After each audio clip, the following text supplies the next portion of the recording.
Isang malungkot na update po mga kababayan galing sa Lahig. Butot balat na lang po si Tatay Digong. Skin and bones, yan mismo ang sinabi ni Miss Elizabeth Zimmerman mga kababayan na siyang nagbabantay ngayon ni Tatay Digong Duterte doon sa Lahig. Sobrang payat na daw ni Tatay Digong mga kababayan. Kawawa Tawag naman. mo, literally, Kawawa naman si Tatay skin Digong. and bones na lang. Oh, butot balat na raw siya doon. Panoorin niyo po. Sabi ni I'm happy Elizabeth. that I have seen him, and he's okay, but he's so fit, He's so thin. skin and bones. Skin and bones. Butot Sabi, no? balat na lang mga kababayan. Butot Wala balat na na lang. laman. 100 days Si pa lang. Elizabeth Tapos yan yung haharangin kanyang, pa nila, hindi rin release mga kababayan. legal Ano ba wife. Gusto nila? Gusto nila patayin si Tatay Digong? Hindi tulad dito sa picture na ito. No, hindi tulad sa picture. May standee kasi dyan mga kababayan na payat na nga siya dyan, di ba? Ano pa Hindi kaya? siguro kung makain siya doon dahil nga ayaw niya ng pagkain doon. And I asked him, why do you want to eat the food? Sabi niya, Oh, yun, di ba? Ayaw daw. Ayaw niya ng pagkain doon. Kasi hindi sanay sa ganyang pagkain mga kababayan eh. Ayaw na, and pabalik-balik daw. Mm, Hindi ba siya paulit-ulit. nilulutuan? Oo. Paulit-ulit, Pagkain, pasta, mga kababayan, patatas, paulit-ulit. saka kung Tsaka, ano-ano pa mga nakakawalan talaga ng gana kapag andyan ka sa cold loob, mga cuts. kababayan. Ano mga Filipino food pa? No. So whatever lang yun. Yeah, that at least he said that he is no longer taking any meds. At least okay yan, no?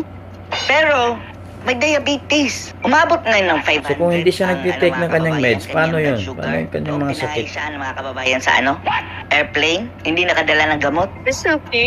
Parang tingin ko he's healthy, but as an old man, You never know. yeah. Hindi yan healthy yung butot balat na lang.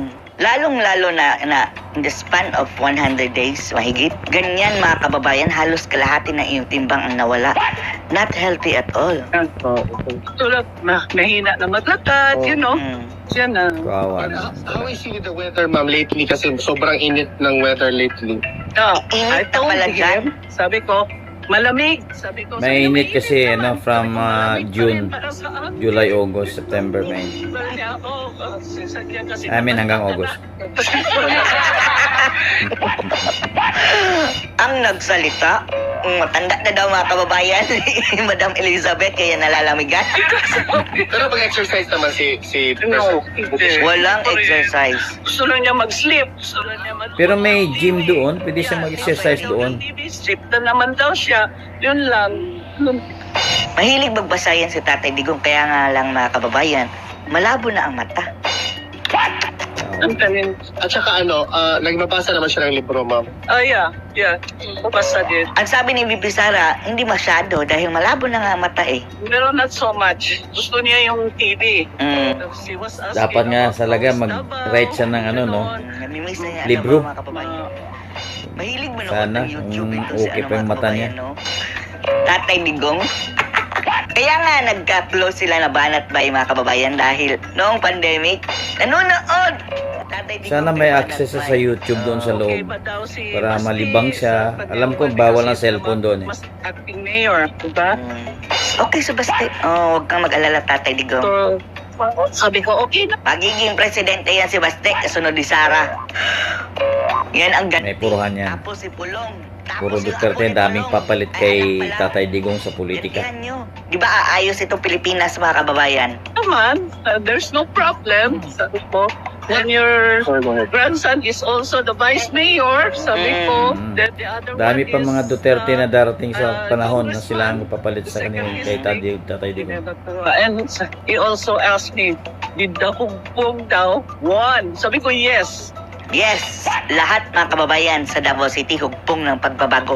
Landslide victory ang mga Lahat ng Duterte. kandidato ni Nograles mga kababayan, pati ang mga Nograles, pati party list, demolished, erased in Philippine politics mga kababayan. Buti nga. Most of them are from Hugpong. Sabi ko, ganun.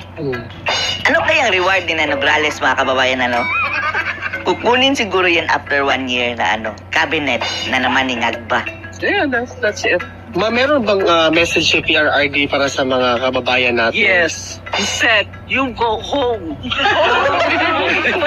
Oo, yan ang gusto niya na you go home. Kalimutan na lang daw siya doon. Pwede ba yun? Grabing sigaw natin yan mga kababayan. Hanggang ngayon, sabay-sabay tayo. Bring him home. You go. Pero ano si Tatay Digong mga kababayan ayaw niya na mayroong maaabala dahil sa kanya.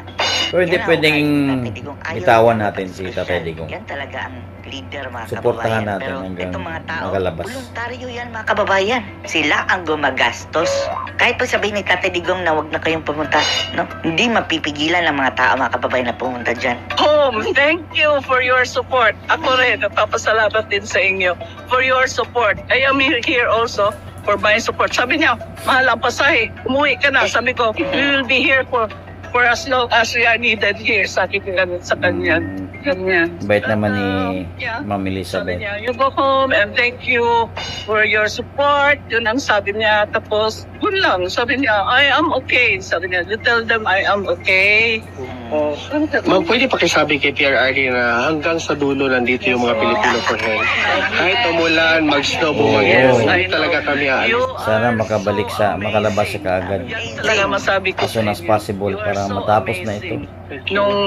Yung mga rallies ninyo, sometimes I cry. I could see your support, the Filipino support all over talaga. Actually, ma'am, tomorrow, July 5 and July 19, meron pong another events na Mayroong prepared event. as a call to action, Filipinos in Solidarity para kay PRRD po. Ay, thank you for that. Pero yung nga, sabi niya, wag na daw.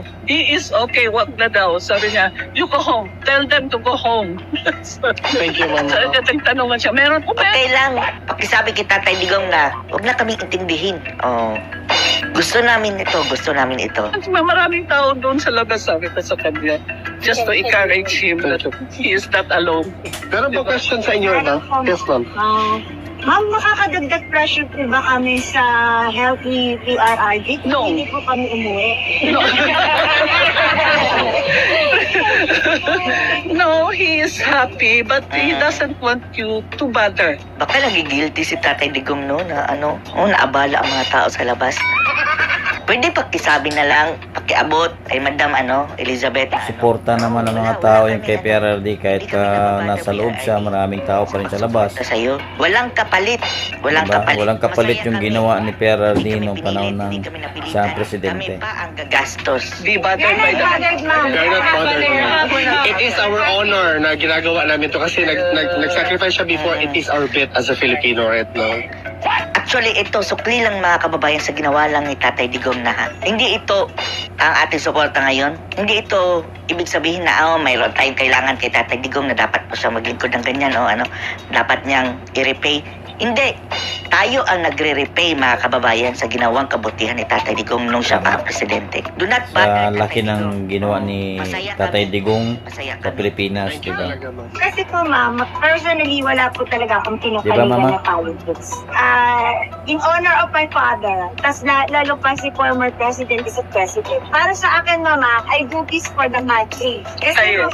ma'am, kasi respeto yun, ma'am, Dati siyang presidente, work hard for us. Satisfied kami naman. Yes po, mabuhay po. Pero ginawa ni PRRD sa buong Pilipinas tapos mag-isa na lang sa ngayon lumalaban.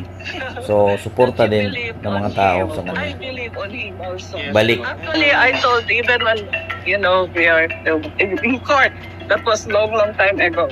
I said, he is a good leader. That's the term that I said to the judge.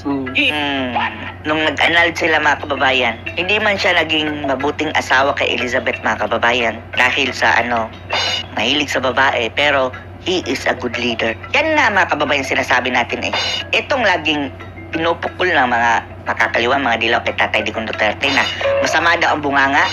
Hindi pari ang kailangan natin. Meron na tayong maraming pari. Udas pa nga ang ilan.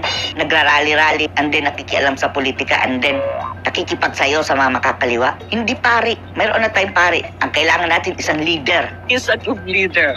But there is something wrong. May flaw siya So, for 25 years we got married. I think yun ang nangyari ba sa amin na, okay, I need rest also.